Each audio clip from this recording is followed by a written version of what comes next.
Well, hello, boys and girls. I hope that you're having a wonderful day. I hope that you have had a great week. And let me say to you, I've been waiting all week long just to be able to share with you another Bible story.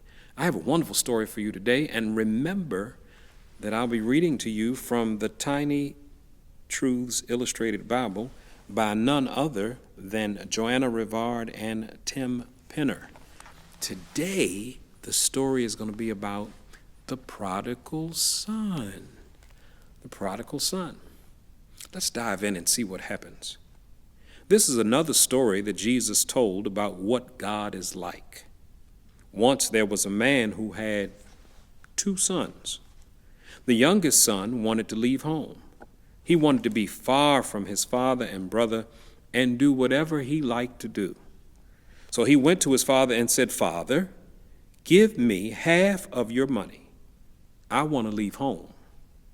And the father was surprised, and he was very sad. After all, this was a very hurtful thing to ask. But he divided his money in 2, gave it to his sons, and the younger son left. The son went far away and lived the life that he wanted. He bought lots of things. He threw lots of parties. And he made lots of friends. And guess what else he did? He wasted all of his money. He didn't think much about his father or about his life back home. All he thought about was himself. See, the father who had 2 sons, and he's just out there having a good old time. But one day, all of the money was gone. He had spent everything, and soon all of his friends were gone too. No money, no friends. Wow. And now he had absolutely nothing. A famine came, and the son was desperate for food. He found a job feeding pigs, oink oink, which was the worst job that he could imagine. He was so hungry. He wished that he could eat the pig's food. And you know they call pig's food slop. And then, surrounded by those dirty, smelly pigs, he remembered something. He remembered his father's house. Even my father's servants have food to eat, he thought.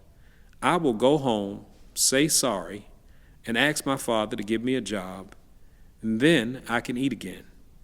He set off on the long journey home, but when his father saw him in the distance, the old man ran to him.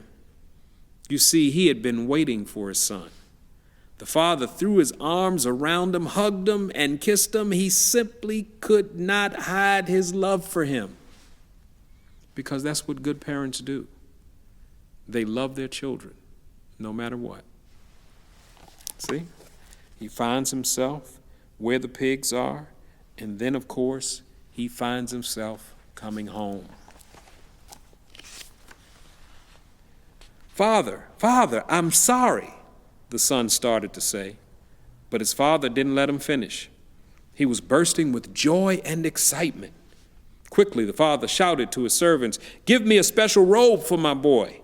Prepare a huge feast for the whole neighborhood. We are going to have a party."